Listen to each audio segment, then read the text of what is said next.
எபேசியர் அதிகாரம் 6. பிள்ளைகளே, உங்கள் பெற்றாருக்கு கர்த்தருக்குள் கீழ்ப்படியுங்கள், இது நியாயம். உனக்கு நன்மை உண்டாயிருப்பதற்கும் பூமியிலே உன் வாழ்நாள் நீடித்திருப்பதற்கும் உன் தகப்பனையும் உன் தாயையும் கனம் பண்ணுவாயாக என்பதே வாக்குத்தத்தமுள்ள முதலாம் கற்பனையாயிருக்கிறது. பிதாக்களே, நீங்களும் உங்கள் பிள்ளைகளை கோபப்படுத்தாமல் கர்த்தருக்கேற்ற சிட்சையிலும் போதனையிலும் அவர்களை வளர்ப்பீர்களாக.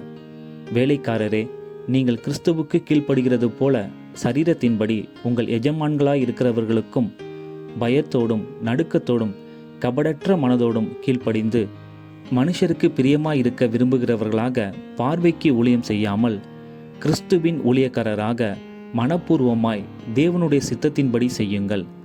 அடிமை ஆனவனானாலும் சுயாதீனமுள்ளவனானாலும் அவனவன் செய்கிற நன்மையின்படியே கர்த்தரிடத்தில் பலனை அடைவான் என்று அறிந்து மனுஷருக்கென்று ஊழியம் செய்யாமல் கர்த்தருக்கென்றே நல்மனதோடே ஊழியம் செய்யுங்கள்.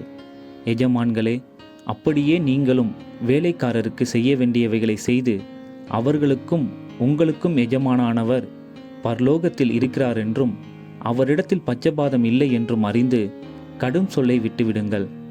கடைசியாக என் சகோதரரே, கர்த்தரிலும் அவருடைய சத்துவத்தின் வல்லமையிலும் பலப்படுங்கள். நீங்கள் பிசாசின் தந்திரங்களோடு எதிர்த்து நிற்க திராணி உள்ளவர்களாகும்படி தேவனுடைய சர்வாயுத வர்க்கத்தையும் தரித்து கொள்ளுங்கள். ஏனெனில் மாம்சத்தோடும் இரத்தத்தோடும் அல்ல, துரைத்தனங்களோடும் அதிகாரங்களோடும் இப்பிரபஞ்சத்தின் அந்தகார லோகாதிபதிகளோடும் வானமண்டலங்களில் உள்ள பொல்லாத ஆவிகளின் சேனைகளோடும் நமக்கு போராட்டம் உண்டு. ஆகையால் தீங்கு நாளிலே அவைகளை நீங்கள் எதிர்க்கவும் சகலத்தையும் செய்து முடித்தவர்களாய் நிற்கவும் திராணி உள்ளவர்களாகும்படிக்கு தேவனுடைய சர்வாயுத வர்க்கத்தையும் எடுத்துக்கொள்ளுங்கள். சத்தியம் என்னும் கச்சையை உங்கள் அறையில் கட்டினவர்களாயும் நீதி என்னும் மார்க்கவசத்தை தரித்தவர்களாயும் சமாதானத்தின் சுவிசேஷத்திற்குரிய ஆயத்தம் என்னும் பாதரட்சையை கால்களிலே தொடுத்தவர்களாயும் பொல்லாங்கன் ஏயும் அக்கினியாஸ்திரங்களை எல்லாம் அவிழ்த்து போடத்தக்கதாய் எல்லாவற்றிற்கும் மேலாக விசுவாசம் என்னும் கேடகத்தை பிடித்து கொண்டவர்களாயும் நில்லுங்கள். இரட்சணியம் என்னும் தலைசிராவையும் தேவ வசனமாகிய ஆவியின் பட்டயத்தையும் எடுத்துக்கொள்ளுங்கள். எந்த சமயத்திலும் சகலவிதமான வேண்டுதலோடும் விண்ணப்பத்தோடும் ஆவியினாலே ஜெபம் பண்ணி அதன் பொருட்டு மிகுந்த மன உறுதியும் சகல பரிசுத்தவான்களுக்காகவும் பண்ணும் வேண்டுதலோடும் விழித்து கொண்டிருங்கள்.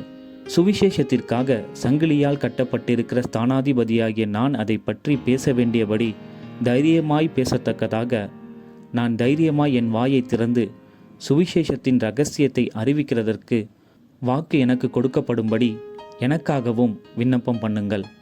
அன்றியும் எனக்கு அடுத்த காரியங்களும் என் சுக செய்திகளும் உங்களுக்கு தெரிய வரும்படிக்கு அவைகளை எல்லாம் நமக்கு பிரியமான சகோதரனும் கர்த்தருக்குள் உண்மையுள்ள ஊழியக்காரனுமாயிருக்கிற திகிக்கு உங்களுக்கு அறிவிப்பான். நீங்கள் எங்கள் செய்திகளை அறியவும் அவன் உங்கள் இருதயங்களுக்கு ஆறுதல் செய்யவும் அவனை உங்களிடத்தில் அனுப்பினேன். பிதாவாகிய தேவனாலும் கர்த்தராகிய இயேசு கிறிஸ்துவினாலும் சகோதரருக்கு சமாதானமும் விசுவாசத்தோடு கூடிய அன்பும் உண்டாவதாக. நம்முடைய கர்த்தராகிய இயேசு கிறிஸ்துவினிடத்தில் அழியாத அன்புடனே அன்பு கூறுகிற யாவரோடும் கிருபை உண்டாயிருப்பதாக. ஆமேன்.